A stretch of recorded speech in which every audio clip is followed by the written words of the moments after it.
ಮಾಸ್ತಿಯಲ್ಲಿ ಹಸು ಕಡಿದು ಗೋಮಾಂಸ ಪತ್ತೆ.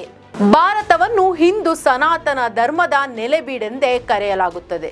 ನಮ್ಮ ಸಂಸ್ಕೃತಿಯಲ್ಲಿ ಗೋಮಾತೆಯನ್ನು ಬೇಡಿದ್ದನ್ನು ನೀಡುವ ಕಾಮಧೇನು ಎಂದೇ ಪೂಜಿಸಲಾಗುತ್ತದೆ.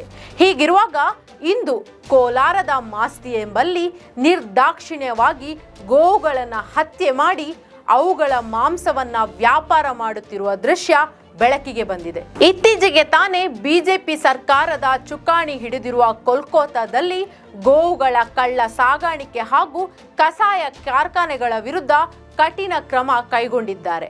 ಆದರೆ ನಮ್ಮ ಸರ್ಕಾರ ಮಾತ್ರ ಸುಮ್ಮನಿದೆ ಯಾಕೆ? ಪೊಲೀಸರು ಕಟ್ಟುನಿಟ್ಟಿನ ಕ್ರಮ ಕೈಗೊಳ್ತಾರಾ ಅಂತ ಕಾದು ನೋಡಬೇಕಾಗಿದೆ. ನಮ್ಮ ಈ ವಿಡಿಯೋ ನಿಮಗೆ ಇಷ್ಟ ಆದಲ್ಲಿ ಲೈಕ್ ಮಾಡಿ, ಶೇರ್ ಮಾಡಿ, ಕಮೆಂಟ್ ಮಾಡಿ ಮತ್ತೆ ಸಬ್ಸ್ಕ್ರೈಬ್ ಮಾಡಿ.